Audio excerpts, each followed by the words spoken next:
Hi, I'm Damon Frank, and you're listening to the Recovered Life Show. Every week, we bring you a recovered life discussion about creating your weekly sober game plan and strategies on how to live your best recovered life. Remember, addiction is a life-threatening condition, and the information in this discussion is provided as a resource only and is not to be used or relied on for any diagnostic or treatment purposes. This is not a substitute when professional diagnosis or treatment is needed. Now, let's jump into the discussion. We'd like to welcome everybody to Plan Your Sober Week with Damon and Kristina, a recovered life discussion. We meet every Monday and we plan our sober week. We talk about our week ahead, how our weekend went, different spiritual principles and recovery principles that we're focusing on. How you doing, Kristina? Happy Monday to you. Oh, I am very good. Can you hear me? I can hear you. Oh, good. I am well. I'm happy to be here. And yeah, it's a good life, sobriety. How are you? Everything is going well. A little insanity. I think I told you, Kristina, we adopted a puppy. She's a little bit more than a puppy. She's 1 year old, and it has just been a lot of work over the last couple of days.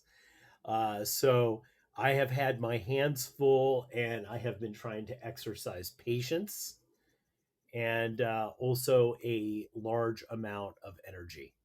Try to tap into a large amount of energy Right. because having a puppy is a lot of work. They are puppies a year old still. I think they are until they're almost 2, but I don't know the official line. Well, let me tell you, it has been quite an adventure the last couple of days. I have had to use a lot of recovery principles to not pull my hair out. But it has been good because it's got me up and going earlier in the day, which is something that was one of my goals that I was working on. I'd like to welcome everybody. We're going to invite some people up here in just a second to have this discussion. Just a couple of ground rules here with the Recovered Life discussion before we jump into this. We are all about sharing and caring, guys. So we want to hear what you have to say. It's not just what Christine and I have to say. It's really about the community. So feel free to come up, raise your hands. We'll be calling people up on stage to talk about some of the things that we're going to address today in Plan Our Sober Week. The other thing is that we just ask that you be respectful when you're, referring to other people and yourself. And we also ask that you just use your first names. Except for Christina and I, we're fine if you use our last names. This is recorded here on Clubhouse and using our podcast. So just using first names and protecting people's anonymity is always good. Christina, so tell me, we're in July now. We had a really great podcast that dropped this morning on that was all about finding your passion. I was thinking about that podcast we did this morning, and it's such a huge topic in recovery. It really is. And I feel kind of like I'm an imposter sometimes when we have these discussions, although I guess I could come at it that what my passion is to help people. And I always wonder, especially from an addiction standpoint, if passion is dopamine seeking. I don't know. I don't know exactly, because I feel the longer I'm sober and the longer I work on my recovery, the less, I don't want to say excitement, that's not the word, the less drive, the more I'm in a surrendered position. And so sometimes when I hear that word passion, I don't only think of what it is that I love to do. I also think about the energy behind the word. And I wonder if other people think that too. Absolutely. One of the things that we discussed on the podcast this morning, and guys, if you do not subscribe to our podcast, please do this. Please do that. We've got, 6 episodes a week that we're doing, 2 or 3 are with Christina and I. And this one we were talking about passion. And one of the things that we brought up is a couple things that I thought were really helpful in retrospect, looking back on this. Is one is that sometimes there is no one passion, Christina, right? It's like for me, I shared in the podcast that I've had multiple passions.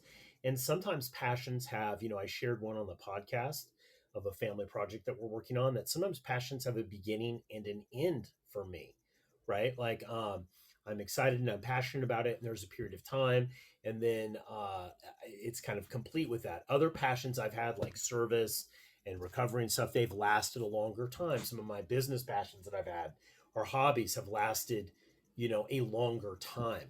But I think a lot of people are afraid of passion because they really feel that they've got to pick this one thing. You know what I mean? This one thing, Christina, and that's what they got to stick with their whole life.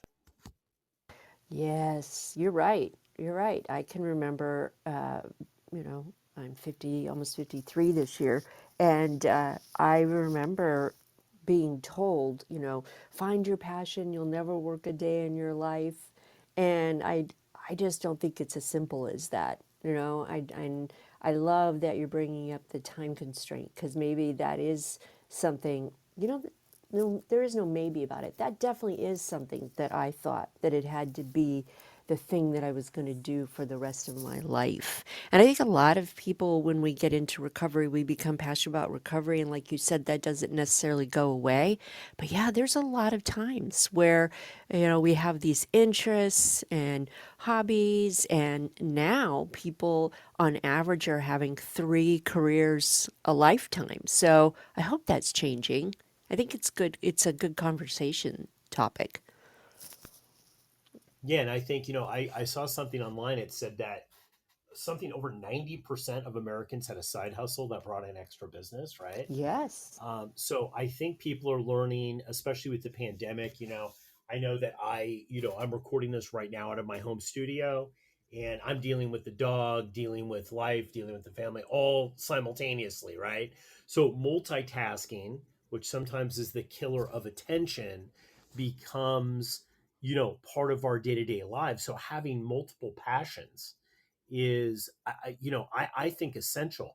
One of the other things we brought up, Christina, in the podcast is that a lot of times people mix passion with what they do with work. We just mentioned some things that we do that happen to be our passion as well, but it doesn't always have to be work. I think sometimes people think, well, I have to have the most passionate job or whatever, but really their passion is traveling or spending time with family or doing something else, and the work allows them the resources to be able to do that.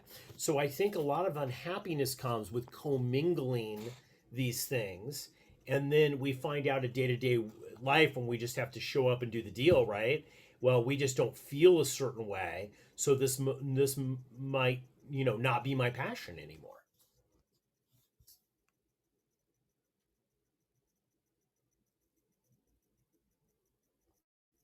I'm going to start bringing some people up onto stage and putting some invites out. You guys are in the Definitely. Recovered Life Room, and we're talking about planning our sober week.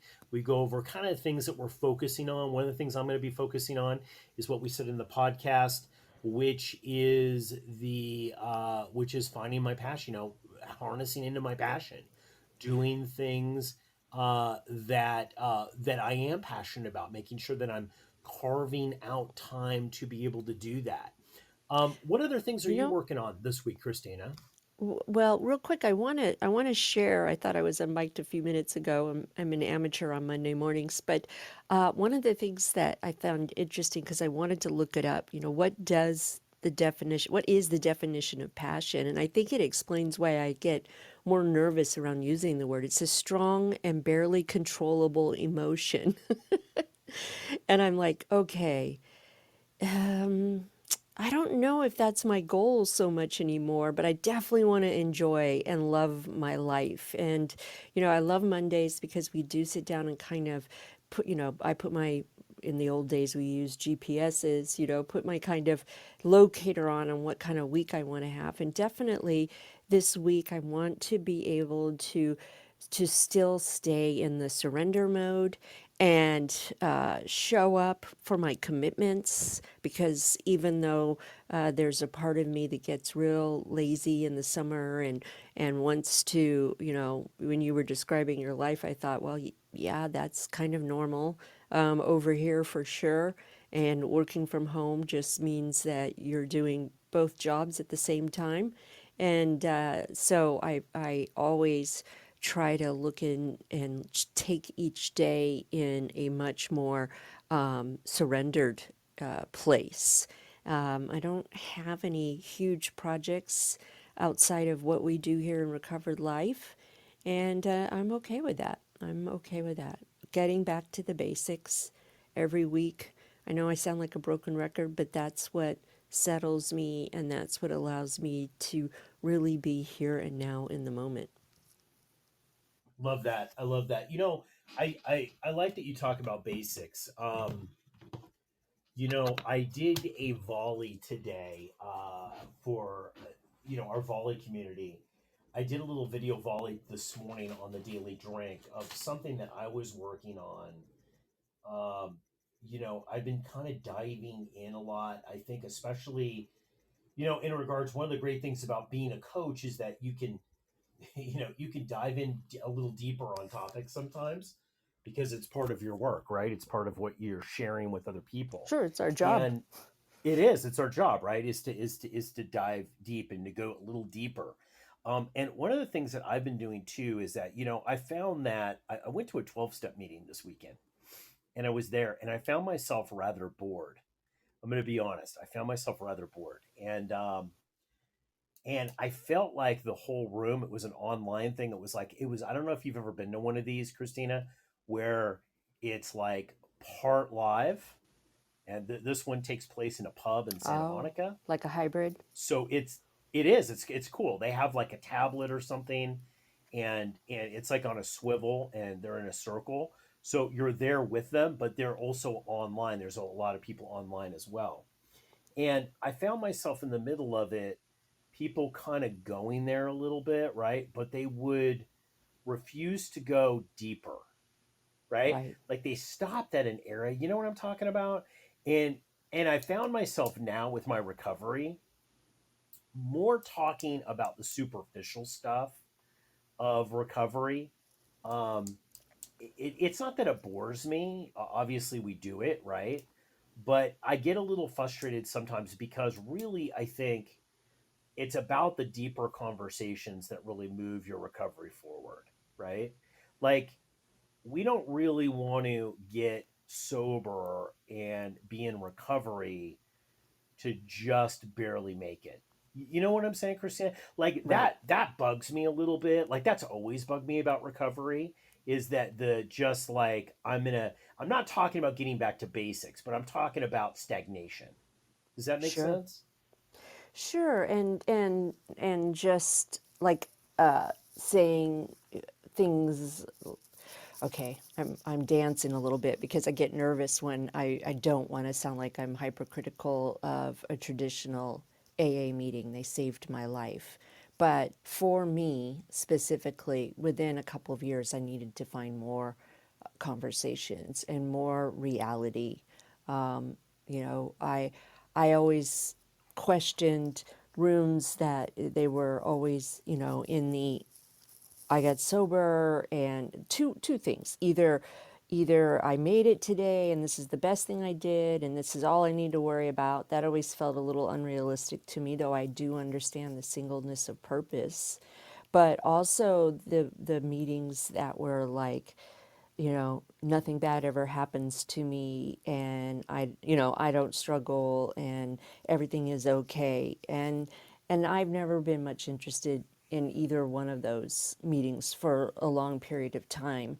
And so I love places for my sobriety and my recovery where I can go and talk about, I don't want to say deeper, but different areas of growth and different areas of need. And maybe that's why I ended up, being somebody who is very passionate about codependency recovery, because that just felt like the healing that I was looking for. But I do understand what you're saying, and it is important for us. I mean, like I've said over and over again, the singleness of purpose for AA is to get you to quit drinking.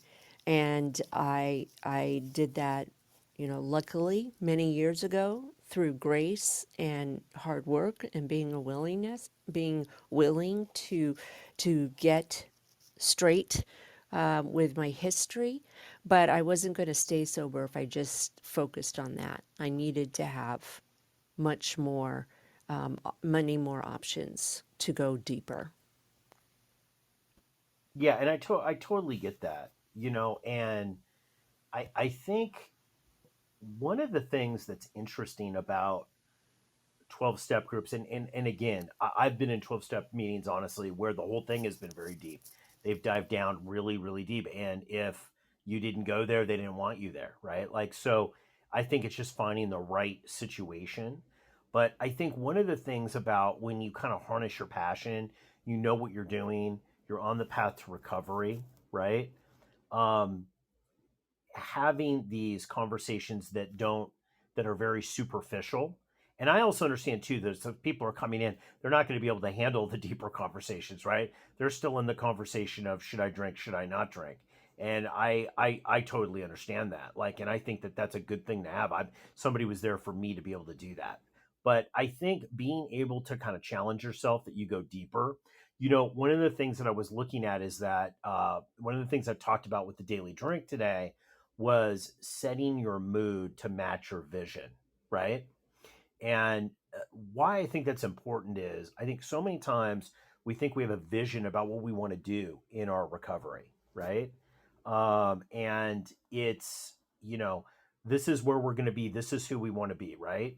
And we're either modeling that because we've seen it in someone else, or we are, we've come up with that ourselves. We decided these are the characteristics and the traits and what I want to try to create in our life. And then we go about our life just doing things, right, to be able to do that. But I think mood is such an important part of that, right? Like, who are you when you're doing that? If you want if you want to have a bunch of love in your life and people around you that are like that, your mood's got to be set so that you're going to be able to attract that and radiate that. And I think so many times in our life, people are, they want to be taken seriously, but their mood is not serious enough, right? They want to have a good time, but they're always grumpy, right? Their mood is. So one of the things I've been working on this week and really diving into is, does your mood match the vision of what you want to do, right? Are you setting a tonal mood out there of your life that's matching what you say you want to do, become, and believe, right? Like, does that line up? Because I think so many times the easiest way to be able to change our emotional state or our physical state is to be able to change our emotional state, right? And I know I've devoured any kind of information that is in this area over the years in recovery, because I know that that is true. That the ability for me to be able to change my emotional state and to be able to tap and to have that mood match the vision of what I want to try to do is where it all starts to come together for me. So, what do you do to improve your mood? Well, I think that's a really good question. I think one of the things that I do is I have to kind of stop and pause a little bit. And I use basic NLP things where I harness myself into a mood that I've had like that. So if I wake up and I feel a little disoriented, or I feel grumpy, or I don't feel motivated, I will take a time, I'll take like just a minute, 30 seconds, I'll close my eyes. And I have times in my life that I've harnessed what that feeling feels like, and I'll go back to that period of my life. Okay, if I'm not feeling empowered, what I'll do is I'll stop for a minute. I'll say, man, I'm Mm-hmm. feeling overwhelmed and empowered. Okay, well, when was a time that I wasn't feeling like that? When was a time that I felt the total opposite of that, where I was empowered and everything came easily? I will close my eyes and I will walk through what that felt like during that period of time, from the beginning to the end. And sometimes I have to do that a couple of times. And what I find is that will change my emotional state. So much of a great recovery, I think, Christina, is awareness. It's really, I believe sobriety is a consciousness. And that's what really people are talking about. But there's a consciousness for everything out there. Right. You know, you say mood, and I think the way you describe it, for me, it sounds like the vibration.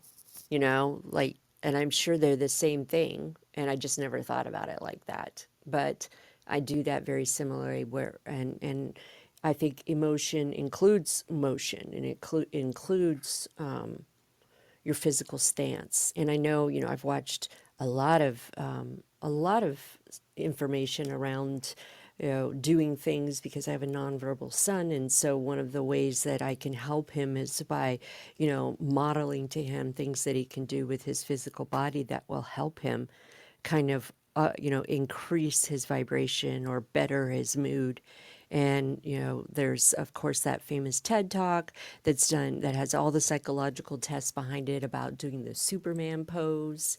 And you know, for me it's a stance of sometimes opening my arms very very wide and taking those deep breaths, and also visualizing, like you were saying, the times that my nervous system felt different. And yeah, some, I mean, I don't know, do you think that's where the saying fake it till you make it comes from? Well, here's the thing. I'm so glad that you mentioned that, Christina. And here, we're going to really get into this here, right? Let's Okay. dive into this because you and I have had private conversations about this. One of the reasons why, one of the reasons I think why 12 Steps has a bad rap, and also just things on Clubhouse too, like sobriety rooms and things like that, is that people will walk in and they'll catch a vibrational energy. Mm-hmm. Now, we know this as coaches. This is true. Religious science is very big on it, science of mind, new age stuff, which a lot of where they derive some principles of recovery of 12 steps came from the Sermon on the Mount, and all of these kind of at the time were very new age thinkers, right? um, and one of the things that we know for a fact, and this happened long before AA, there were communities of people out there. The community would keep you sober, right? And I don't think, in my interpretation, I don't think that that's really what the big book says entirely. It mentions the community, and the stories are of the community. I think the community is super essential in being able to have long-term sobriety. But one of the things that we know is that being able to set a higher vibrational energy of people doing it, in this case, people that are staying sober, people that are doing the deal, right? If you come into that, what happens is that people will catch that higher vibrational energy. I know this to be the case because it has happened to me. That's why a lot of times when they say, fake it till you make it, in my thing, when I'm talking about mood and vision, I'm not faking anything because I have been in a time in my life where I have felt empowered, that things came easily, that that opportunity and money and resources just came to me without hard work. Just came to me simply because I was in that vibrational energy. So it's not unreal. I've experienced it. Everybody's felt empowered in their life or had a sense that everything was going to be okay at one point in their life, probably, right? So when you say fake it to make it, I say no, we're not faking it to making it. We've had that experience, right? And even if we haven't had that experience, right? If we haven't had that experience, we can use other people's experiences and trust and have faith that they've had that experience and tap into their vibrational energy. And that's not faking it either, because I believe people when they've come back from really unsurmountable things and been victorious. I believe what they're saying because I know them. So I can use that vibrational energy and tap into that to change my mood, if that makes sense. Totally. Totally. But I think you're right that that won't be the only thing that keeps you around. No, I think ultimately you have to do the work. I think, and we see this on Clubhouse, Christine. I know this is very unpopular, and people will leave the room when they say it, but like they found a group, their vibrational energy's been raised, they've gotten a few tools, and then they feel like, okay, well, I'm fine. And then they move outside of that vibrational energy and everything collapses, right? Right. Um, and this is you and I know this in coaching. Like if we're going to get right down into it, one of the things that we have to make sure at the end of the day, I found that when people relapse at the end of the day, they don't relapse in an AA meeting. They don't No. relapse on their therapist's couch. They don't Right. relapse in a clubhouse room. They're by themselves, right? So Hmm. you're going to have to be able to sustain and have the tools and the recovery to get to it, because even if you're tapping into other people's energy, and let's face it, I tapped into other people's energy. I didn't really believe that I could have long-term sobriety, but I started to believe the people around me that were telling me that I could, right? And I tapped into their vibrational energy. It took me long enough until I could do the work. Yep. Yeah, you're so right. It's very interesting to think about, and to get back to what are my intentions. I love to have conversations like this. I love to dive deep and thinking about you know what we do on Mondays. I really enjoyed the reminder of setting my intention and my vibration slash mood to be in places in which I can help others. And it sounds so funny because I'm a codependency person. And, when you first start your recovery in codependency, it's very, very confusing because, what I used to do when I helped people was manipulate, right, and try to control. And now it looks very much like being a person who is invited into somebody's life and or they ask to come be part of my life, and I show up where everyone has an idea that they want to grow together, and I also have an individual dedication to being good and kind to myself. So I love this. I think control, Christina, um, our ability, as alcoholics to revert back to the sense that we're feeling out of control or need control. Look, we know that most personal drama comes from trying to be able to exert some sort of level of control when we feel that we have no control, right? If I look back at my life and I said, okay, where did that go wrong? A lot of the times is it was powerlessness, not feeling okay in powerlessness, right? And one of the things that I try to do every week, is to try to reset myself, is to understand that the feeling of powerlessness isn't going to kill me, right? Because I don't like it. Like, I share this all the time, Christina, that I really dislike powerlessness. Like, I think this would be a Yeah. really great recovery, would be amazing if three things could happen. If I could have the power, life wasn't unmanageable, and I could drink. But all three of those things I can't do, right? So, um, that is the thing at the end of the day, right? It's like you got to feel comfortable with not being in control of the situation. Well, with not thinking you're in control, right? Yes. Because, what we end up learning in recovery is that we never really were in control. Well, it's the illusion of control, I think, that is the dangerous part with alcoholics, right? We believe that we are in control, right? Same thing with codependency that I've learned from you is, right. I mean, in codependency, we believe that we're actually calling the shots and it's for our own good. But really, at the end of the day, uh, it's the opposite of that. Yeah. It really is. It really is. And I don't know if this is the time, but it seems like we have kind of a quiet crew today. So I have to say that that I do believe that there is power when you get sober that I didn't have prior to. And so it's one of those paradoxes to me, where I am powerless over people, places, and things and other people, but I don't feel that I'm powerless over myself. With physical sobriety, I had more power than I ever imagined, you know? That was restored, where I actually got to make decisions based on I got to make those everyday decisions on where my body was going to be and what I was going to do. I always find that kind of confusing and a little tricky, especially when you're new in recovery.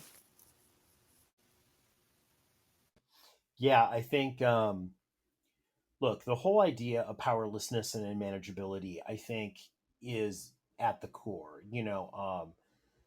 One of the best lines in the big book, it says the lack of power was our dilemma, right? Not being able to have control over the situation was our dilemma.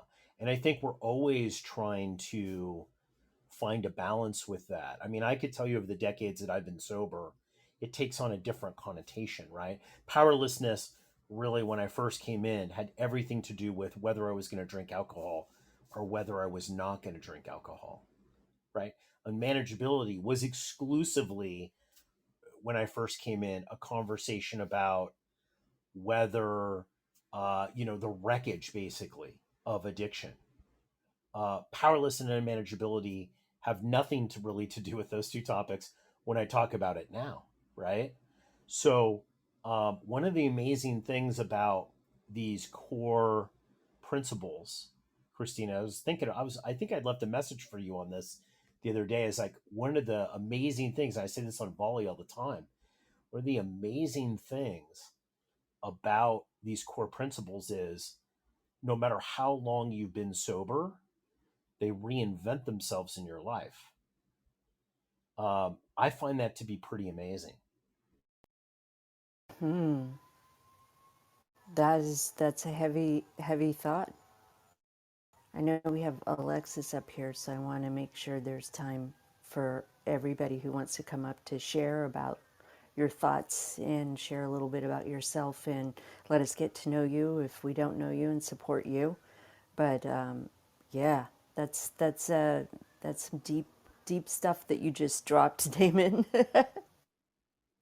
Hey Alexis, how you doing? Welcome to Recovered Life. We're talking about planning our sober week. What do you have to share? Oh yeah, thank you for holding the space. Thanks for having me up. You were talking about powerlessness, and I think I was in a room earlier, and I was kind of like, hesitant to get up and say anything, and I don't know when you start talking about powerlessness, and it's something about, that's one of my goals is to share more. Sorry, I know I need to finish my sentences before I put my parentheses in, but so, yeah, something about being powerless and sharing. You know, being vulnerable. It's something that I have to get over and just start sharing and giving up that control of, oh, if I'm silent, then everything's perfect. But if I open my mouth, who knows what could happen. So, just wanted to say thank you for holding this space. And I struggle with recovery and giving up that control over lots of aspects of my life. And I mean, I trust that I'm going to do the right thing, but it's just there's anxiety built with that, with doing it and sharing. So just thought I'd share that. I can't really stay very long, but thank you for having the space and having me up. Thank you, Alexis. That's awesome that you came up and shared. And yes, I know what you're saying, and how that applies to my life. So I can totally relate. Sometimes I too will stay mute and quiet and have that anxiety feeling. That I mean, it's so much less. But as Damon was sharing, and I want to make sure that I get back to asking you that question now that the sirens are gone over here. I It does resurface, and it's always interesting to me. It's like a new level of healing that has to happen, and I, really try to not compare myself to others, and at least have one or two people that I can share things with if it's not at a group level, and always to be known. I really believe that secrets, even if you're just keeping the secret of yourself, help help me to stay on the edges.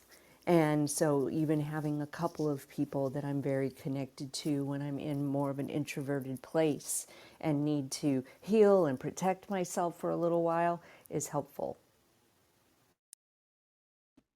I want to share something before we go to the next speaker, Christina. And thank you for that perspective because I think it's so great. We had in the comments somebody wrote, "I'm nearly 8 months sober.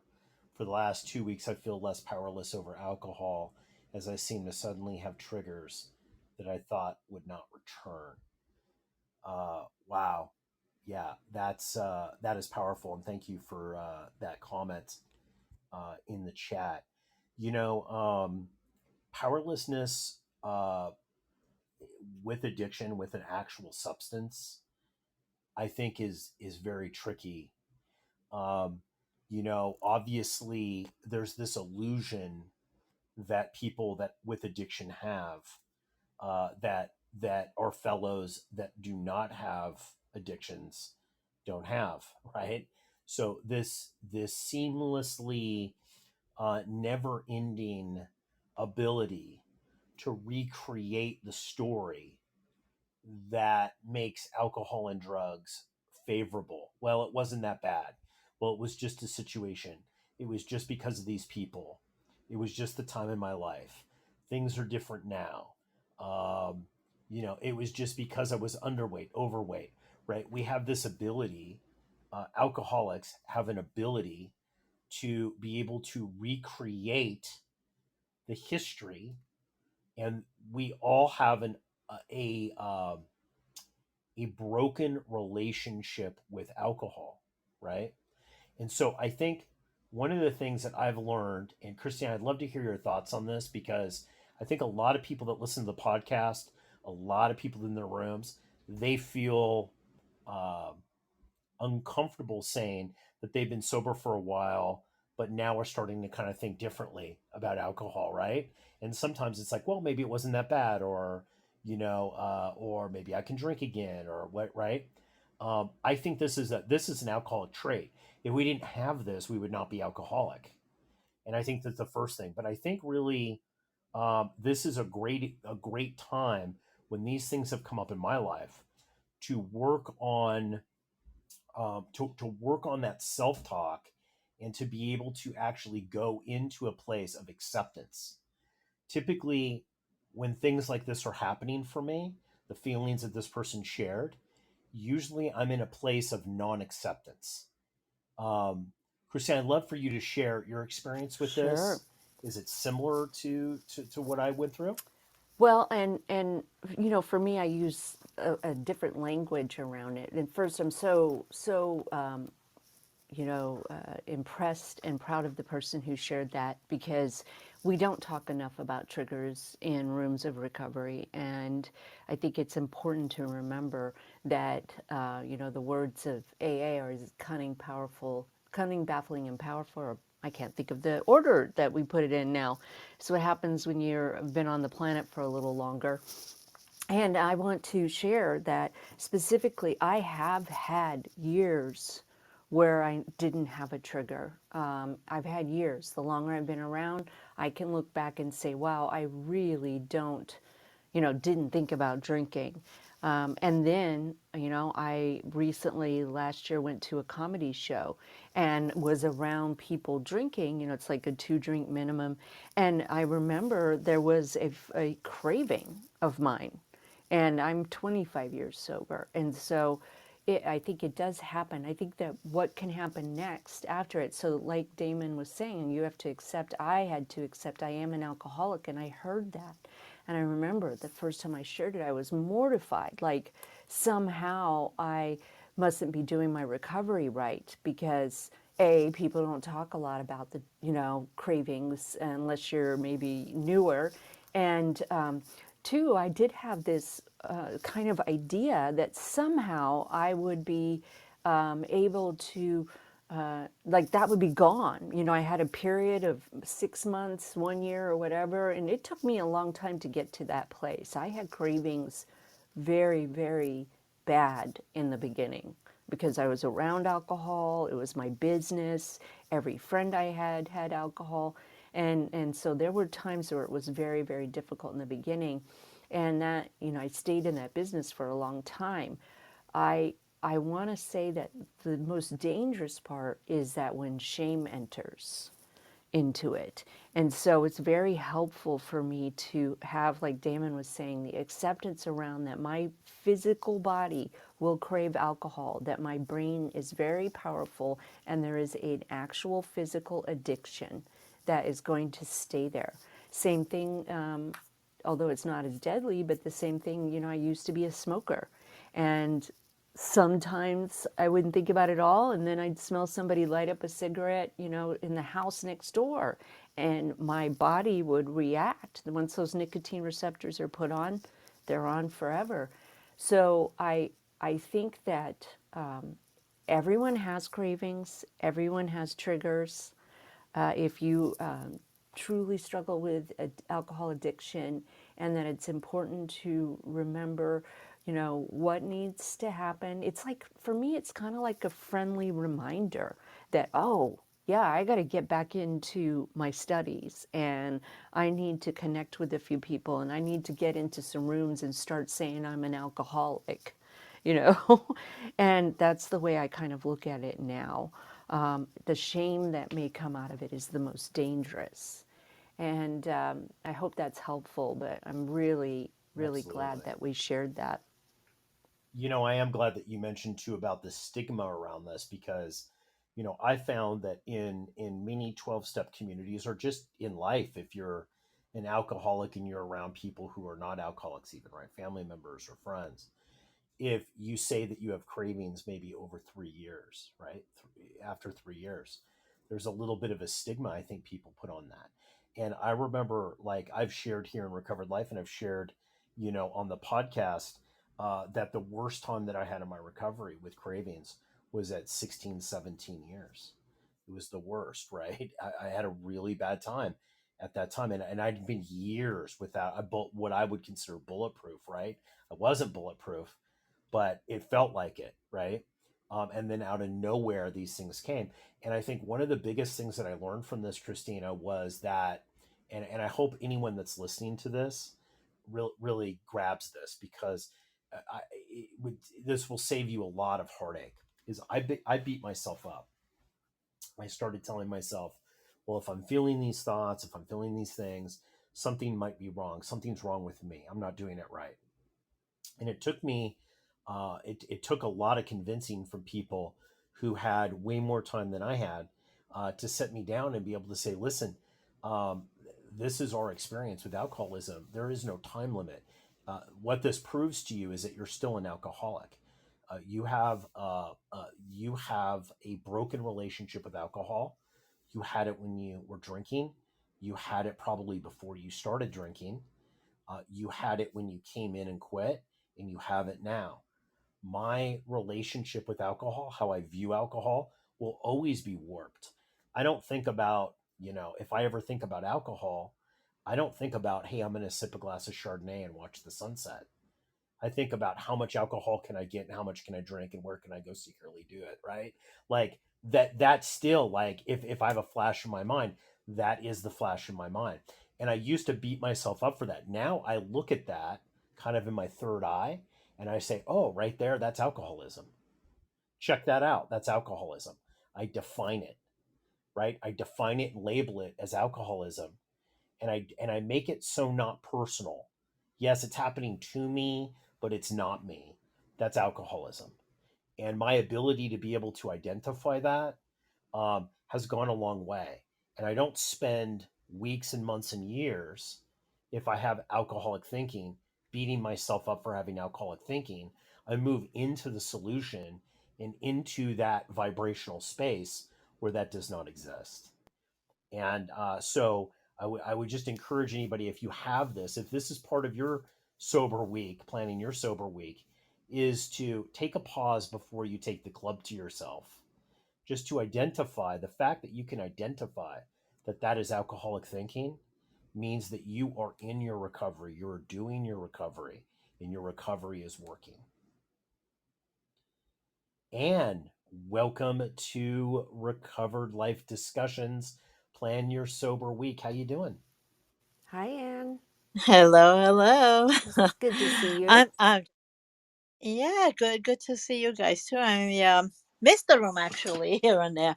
It's just been busy. Happy to be here, you guys. What an awesome conversation and thoughts shared. My first of all, I agree with everything that that was shared, because whether I was experiencing aspect of it or working with people who were experiencing different aspect of it, it's for me it's a lot of perspective. It's how we shift. So just to kind of put it together, it's been 32 years for me, and have I thought about it? Yeah, but what I found was that it was more that knee jerk reaction. Well, Christina, when you mentioned being at a show. So if I'm at a comedy club, what did I do? I used to hang out in clubs. So the first thing, especially comedy clubs, I love jazz clubs and all of those. So what do? You get there, you get a drink. So it's automatic, it's a knee jerk reaction. And so I I don't think it's a craving. I just think it's just an automatic reaction. I'm like, oh no, I don't want one. I'm going to have soda, and now I don't even think about it now because I already know what I'm going to have. You know what sodas I enjoy or virgin drinks I enjoy, so I don't even think about it. Now, however, there's this other part where we we escape to whatever the addiction may be, whether it's drugs, alcohol, food, gambling, sex, whatever it may be, because something's going on with us and we want to feel better, and we associate that thing with making us feel better. And so if we just stop and just ask the question, do I want to drink or do I want to feel better? The answer is always going to be feel better, because we know drinking or whatever else we're doing is going to make it worse. There's, as they say, there's nothing going on in your life that drinking can't make it worse, or the drugging can't make it worse, or whatever it is. So if we just stop and ask the question, uh, do I want to drink or do I want to feel better? The answer again is always I want to feel better. So what can I do to feel better? Who can I call? What can I do? Can I go for a walk? Can I, whatever it is that we can do to feel better, right then and there, it just kind of stops it. And then it goes to, well, what was I feeling anxious about? What was I feeling afraid about? What was coming up? Maybe I'm at a place where some memories are coming up, or some emotions that I didn't know how to deal with before. Now I'm strong enough to deal with. So rather than say, "Oh, I shouldn't be craving," it's like, no, wait a minute. My brain is telling me there's something I should be looking at, and so getting excited because ooh, I'm uncovering something else makes it easier to deal with it, as opposed to I have a monster running after me. That's what I have found, because no matter what it is, either somebody has the solution that we're looking for, we already know what it is, there's one way or another, we have the help, we have the resources, we have everything we need to deal with it, as long as we're reaching out, if we don't already have the answer. Prayer, my gosh, prayer, meditation, that's how I always keep myself centered, and no matter what's going on.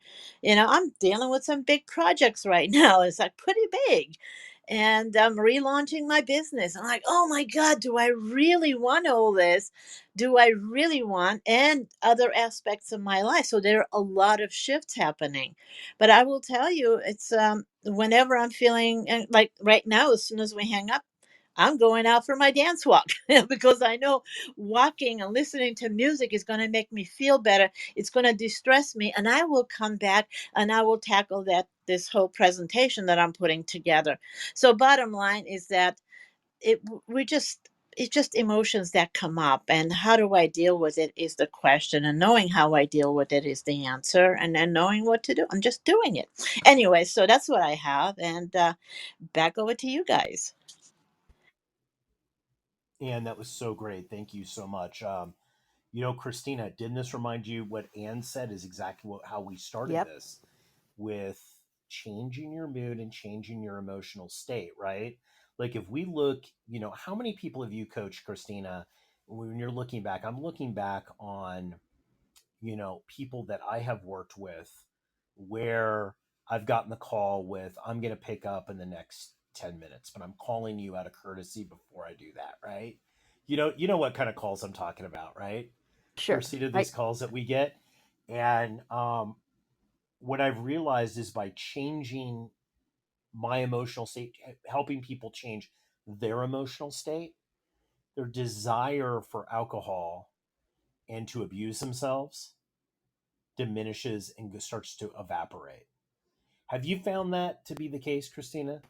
Oh, yeah, absolutely, absolutely. And in terms of codependency recovery, a lot of it is walking through the anxiety that has set on, and so a lot of times my techniques with people and with myself has been about, okay, let's calm down the nervous system. Let's change that and delay. One of the, because I belong to many programs and use many different things to kind of escape this earth. One of the techniques that was in a food room, that a food meeting, that used to say, if you want that, because I am addicted to sugar, if you want that, you can have it, but just wait a day to make sure you really want it. And it was that belief, changing somebody's nervous system, being able to let them really, like Anne was saying, figure out, is it that I want to call that person or do I want to feel better? And I think that calling that person or picking up that drink or eating that food is the only way I'm going to feel better. And so it's a lot about connecting with the nervous system, settling it down, hearing some positive feedback. I mean, when you reach out and talk to somebody, not only does it help you, it helps that person as well, because everybody's stopping at that moment and going, okay, wait, first things first. What do we need to do to get you support right at this minute? And then, that other technique that I've seen everywhere and was obviously originally introduced to it was play the movie forward. It's there's no shame in having a craving. There's no shame in getting riled up or tied up and being put in a corner. A lot of times when I work with people, they haven't looked at everything that's happened, so they have this anxiety that these feelings are coming out of nowhere. And so sitting down and orienting and saying, wait, wait, wait, wait, wait, right now, you are absolutely okay. And first things first, you have to take care of your nervous system and your body. And that really, really helps people, Hmm. helps me. Absolutely. I love that. The right here, right now technique works for me every time. Right here, right now, I'm okay. Right here, right now, I'm safe. Right here, right now, I have everything I need. Right. That is such a powerful. And if you don't know that technique, please connect with Christina and I, because we will walk you through that, because that's such a game changer. Christina, I gotta bring up a comment that somebody put in and asked us our opinion on that. Somebody put, shame is 50% accountability. What do you think about that? They said. What's your comment on that? Well, I mean, without having dialogue around it, I'm not really sure what they mean. Shame to me comes from this idea and the belief system that you are a bad person, not that you did a bad thing.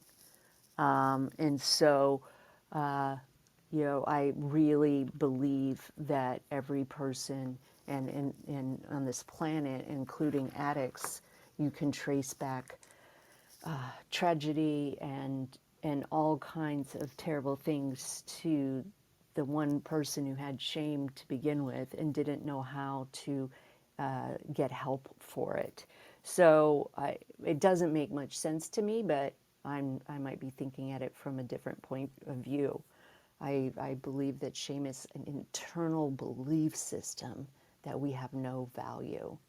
And somehow, who we showed up on this earth was not a good thing. We are just bad. I really believe shame Yeah. is the enemy. Well, I'm gonna go a step further with that, Christina. Um, I actually think so. Shame. We know something about shame energetically. Let's get back to the whole energetic conversation. Shame is the lowest energetic vibration. Meaning, if you're anger or you have hate or you have envy, that's a higher vibration than shame. We also know that people relapse and make bad decisions and are in misery in that lower vibration.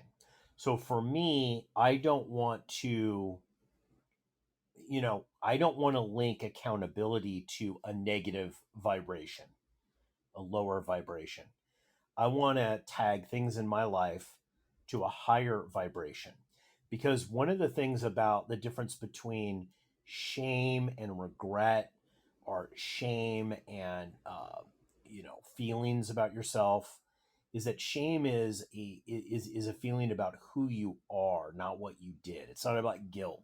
So guilt is even a higher vibrational energy than shame. So you could feel guilty that you did something, and that could make you accountable, right? I still don't even like that. I think it would be to learn that spiritual lesson and that you realize that you don't want to do that anymore makes me accountable, right? Because if I'm using shame, if I'm using guilt, right? So guilt would be what you did, shame is who you are. So if I'm constantly using shame and guilt to make myself accountable, what I'm really doing is just pulling my energy down. Okay. I'm moving into the space that I don't want to be. For me, that is what I want to do, is I want to move out of that energetic field into a higher energetic field of love, acceptance, willingness. And might I even add, what I believe, my personal belief, is that much of 12 steps is just bringing people to a place of neutrality. Neutrality would be better in my opinion, than shame and guilt. I don't want to have anything motivated in my life, right? I don't want to say, well, I'm going to do this because if I don't, I'm going to have shame and guilt. I want to say I'm not going to do this because I want to achieve this. I want to create this, right? So I think a way to be able to do that is to shift your mind. And if you wrote this comment, I really want you to listen to this, because I think this is important. If you keep feeling yourself being pulled there, if that's your mechanism to motivate your life, that's pulling your energy down. Being able to rewrite that story and to be able to say what empowers me, you won't be in the zone of those decisions to even have to worry about that. I love that. Yes, yes, it's a totally different game. And of course, we're speaking of toxic shame. So, Damon, what a great room today. Thank you so much. I really appreciate it. And thank you to everyone who came up and shared. We will be back tomorrow. I want to remind everybody we're in the Rewire Your Brain room, where we take a look at recovery and addiction from a neurological standpoint. And we have been doing an amazing series on the Brene Brown book, Atlas of the Heart, where we will be finishing it in the next 2 weeks. And tomorrow is all about connection and making meaningful connections. So I'd love to invite everybody there. And of course, Wednesday, I will be having my Setting Boundaries room. And that is a keener look, a little more specific look on codependency and recovery and breaking your codependent patterns. Absolutely. And then Thursday, we've got Unstuck and Anne, who joined us on stage here today. We co-mod that room together. Really great room. It's all about how to get unstuck in areas of your recovery. Everybody feels stuck every once in a while. So tune in on that one. It's going to be really great. Christina, I want to also tell people that if they're not members of Recovered Life, what does that mean? That means basically you sign up, right? You're on our exclusive email list with exclusive content, access to our podcast, access to our private volley group, which has free personal coaching from Kristina and myself. You can access the daily drink. It's so great. There's so much free and amazing content there that you could take advantage of to really take your recovery to the new heights, because that's really what it's all about, guys. And that's why we do our Plan Our Sober Week. We don't want to get sucked into the week, right? We want some intention going into our week. We want to say, look, maybe I'm struggling with some of these principles. How can I put that out? How can I weave that in to what I'm doing throughout my day and throughout my week, right? How can I be more kind? How can I be more loving? How can I, help people? How can I be more of service? Starting our week off with that conversation puts us there. Instead of starting the week off with, how am I behind? What didn't I do last week? What do I need to do this week? How am I a bad person? All that kind of stuff. We don't want to do that. We want to set our week out with some sort of positive intention that's going to get us closer to where we need to be. So I'd like to thank everybody for tuning in today. If you want to find out more about Kristina and myself, you could go to info.recoveredlife.us, and there's links to our individual bios there, ways that you could book up a call with us. Kristina, do you want to tell people about Recovery Breakthrough that we've got going on? Yeah, absolutely. Damon and I have a beautiful program called Recovery Breakthrough, and this is for people who are interested in taking their sobriety game up a next level. You get to work with both of us exclusively. It's 6 weeks, so it has a time frame. I know a lot of people struggle with the commitments, and with our new world, we are adjusting how we help people and how we work with people. So if you have something that has been a struggle, or you just want to get to that next level, have peace, have an idea of how to obtain a goal, or work toward fixing relationships, or whatever you need, we are available. I'm very excited about it. It's a very, very cool premise, and it's tailored to you individually, where we kind of take all of our 54 years, no, we're older than that, aren't we, of sobriety between the two of us, and bring it to you specifically for you. So make sure to check that out. Get on an application call to see if you're a good fit for this program. And I absolutely want to implore people to check that out and look for yourself. Is there a place where you could get extra support and kind of supercharge your path toward the life that you really want, the life that you wanted to become sober for?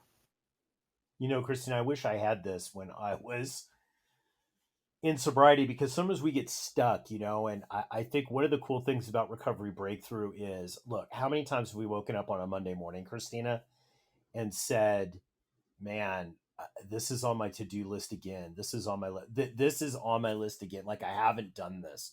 And now this has been a year of putting this on my list, right? And what I like about it is it's really an incubator to be able to have mass transformation in a few weeks, right? And I think, Exactly. and people say, well, you know what? Hey, Damon, Christina, you're going to make me feel uncomfortable. Um, and I say, yeah, but you're right. We are going to make you feel a little uncomfortable, but we're going to get you there. So would you rather just be uncomfortable once and then have it get there? Or do you want to just be uncomfortable your whole life and not get there? Right? And that's the thing you got to ask yourself, this slow bleed, because I think that's the thing that kills us in recovery is the slow bleed. It's the little cuts, and then soon we've bled to death, right? I'm saying, look, let's go in, do that surgery, let's get that done, and let's move on, right? So we can accomplish the next thing. I really wish that I had this option 25 years ago. So I do hope people will take their recovery seriously and invest in yourself. You can find out more about that at recoveredlife.us. We'd like to thank everybody for coming and planning your sober week with us. God bless you guys. Go out and live your best recovered life. If you are newly sober, trying to get sober, or you've been sober for decades and are looking to take your sobriety to the next level, the Recovery Breakthrough 6-week transformation concierge coaching program might be right for you. Have Damon Frank and Kristina build a custom roadmap to get you on the path to getting what you really need. Receive hands-on concierge coaching and stay focused and productive with our daily check-ins. If you're ready to experience your recovery breakthrough and start the journey towards the transformation you deserve, book a free get-to-know-you call today and find out what is possible in your recovery. To find out more about Recovery Breakthrough and to book your free call, go to recoveredlife.us. That's recoveredlife.us.